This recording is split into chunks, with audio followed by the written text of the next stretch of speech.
Louvando a Deus. Toda honra e toda glória seja tributada ao leão da tribo de Judá. Cumprimento os lavados, os remidos pelo sangue de Jesus Cristo de Nazaré, com a paz do Senhor. Amém? Amém. Louvado seja Deus. Irmão, sem perca de tempo, eu só quero passar alguma coisa que eu aprendi, que eu descobri, analisando e estudando a Bíblia Sagrada. Irmão, eu só peço 10 minutinhos, só para me exaurir e passar para os irmãos aquilo que eu aprendi, porque desde de manhã Deus tem me incomodado a respeito de... Aliás, desde ontem, eu estive ontem falando com meu amigo Kaique a respeito desse assunto. E é só isso que eu quero transmitir para a igreja, para que você possa saber o que realmente acontece, ou o que aconteceu na eternidade passada. Louvado seja Deus. No livro de Apocalipse, capítulo 1, versículo 18, diz assim: aquele que vive, estive morto, mas eis que estou vivo pelos séculos dos séculos, e tenho a chave da morte e do inferno. Louvado seja Deus. Irmãos, esse texto do livro de Apocalipse, Deus ou Jesus Cristo revela a João o evangelista, não João Batista, porque o João Batista morreu no cárcere, ou seja, morreu decapitado. A filha do rei, ou a filha que foi dançar para o rei, pediu a cabeça de João Batista no prato. Então esse João que agora está na ilha de Pátimo é aquele João a qual outrora, na eternidade passada, foi discípulo do mestre amado. E agora ele está na ilha de Pátimo. Não vou contar o que levou a João à ilha de Pátimo, porque aqui eu ia tomar muito tempo, talvez umas 3 horas para explicar isso tudo. Mas quando João está na ilha de Pátimo, irmãos, uma coisa eu aprendi: por pior que seja a situação, Deus vai aparecer na tua vida no momento mais difícil da tua vida. Verdade. E estava João na ilha de Pátimo, e de repente ele começa a ter uma visão. E ele começa explicando que uma voz falava com ele. Ele que fala que era companheiro nosso na tribulação. Uma voz começa a falar com ele. E ele relata, o livro do Apocalipse, capítulo 1, relata que João disse: e voltei-me para ver quem era, ou para ver quem falava comigo. No remanto, rebagacho, me decaramaço de rá.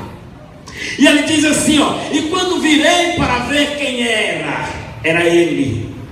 Ele olha para ele e diz: os seus olhos eram como chama de fogo. Aí João começa a desenhar. Os seus cabelos eram brancos como a lã branca. Os seus pés eram como latão reluzente que saíra da fornalha. A sua voz era como o som de muitas águas, e da sua boca saía uma espada de 2 gumes, que falava comigo. E essa voz dizia: eu tenho a chave da morte e do inferno. É só isso que eu quero explicar. Muita gente pregam por aí sem examinar, sem conhecer as Escrituras. Porque muita gente fala que quando Jesus esteve na cruz do Calvário, e que ele ali olha para o céu e diz: Pai, nas tuas mãos entrego o meu espírito, está consumado. Passou 3 dias morto.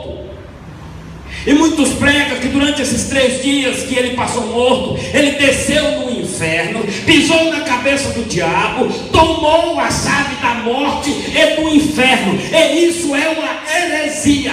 Isso é digamos assim, um mito evangélico. Porque em toda a história da Bíblia Sagrada, em nenhum texto, eu já li a Bíblia, não estou aqui querendo me exaltar e dizer que sou um leitor da Bíblia Sagrada, mas durante esses anos, passei estudando a Bíblia Sagrada, eu já li a Bíblia Sagrada 3 vezes, de Gênesis a Apocalipse. Em nenhum dos textos eu encontrei a palavra que Jesus desceu no inferno.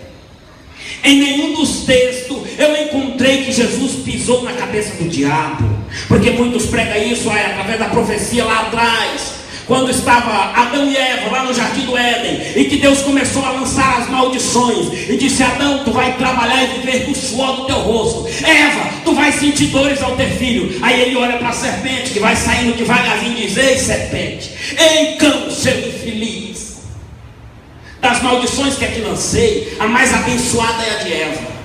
porque do fruto dela há de nascer um que esmagará a tua cabeça. Então muitos pregam que Jesus desceu ao inferno para pisar na cabeça do diabo, referente a essa profecia lá de Gênesis. Na verdade não foi, esse dia ainda vai chegar, e eu quero participar deste dia, porque Jesus, ele não fez isso sozinho. Ele disse: eu vou dividir isso com a minha igreja. A minha igreja, aí entra lá no livro de Lucas, se eu não me falha a memória, 10, 18 e 19, que Jesus falando uma coisa também que aconteceu na eternidade passada: e eu via Satanás caindo na terra como um relâmpago. Aí eu vos dei poder, autoridade para pisar em serpentes e escorpiões. Ou seja, essa autoridade está nos teus pés. Essa autoridade Jesus te deu.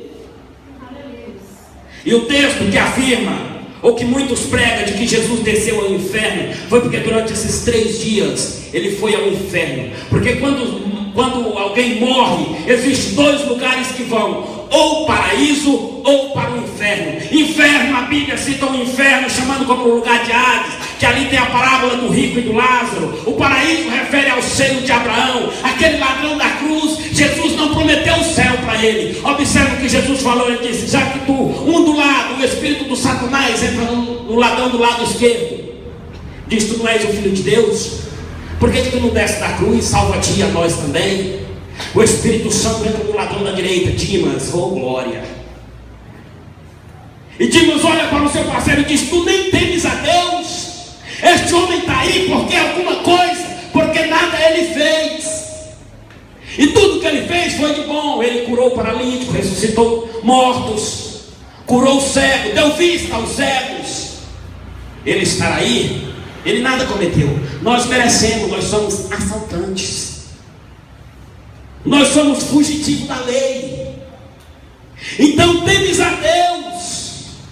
Aí ele olha para Jesus e diz: Jesus, ele olha lá para a plaquinha que está escrito Rei dos Judeus. Aí ele raciocinou e disse: rei tem a ver com reino. Disse: rei, lembra-te de mim quando entrares no teu reino. Aí Jesus olha para ele assim e diz: hoje mesmo tu estarás comigo no paraíso. Jesus não prometeu o céu para ele, ele prometeu o paraíso. Hoje mesmo estarás comigo no paraíso.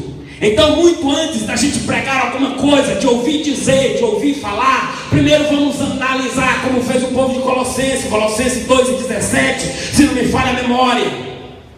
Ele fala: antes disso, examinar as Escrituras. Porque o povo lá de Colosso, antes de qualquer pregação de Paulo, eles examinavam para saber se o que Paulo falava era verdade ou não era. Porque para isso já tinha os escritos dos profetas lá atrás. Então vamos examinar mais essa escritura antes de falarmos qualquer coisa. E só uma coisa a respeito do céu, só para você entender como que é o céu. Por que Jesus prometeu o paraíso e não é o céu?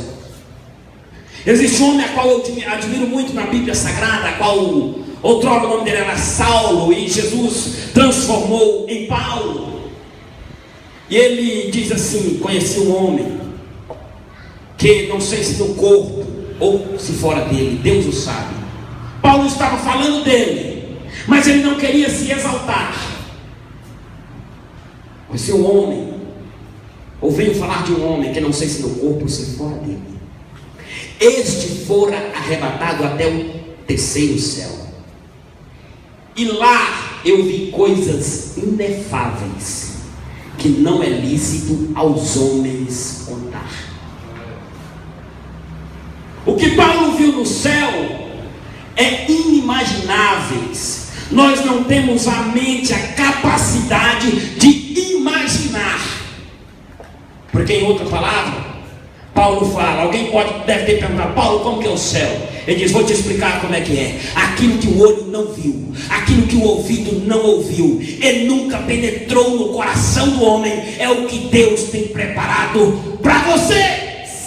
Aleluia, Jesus. Aleluia.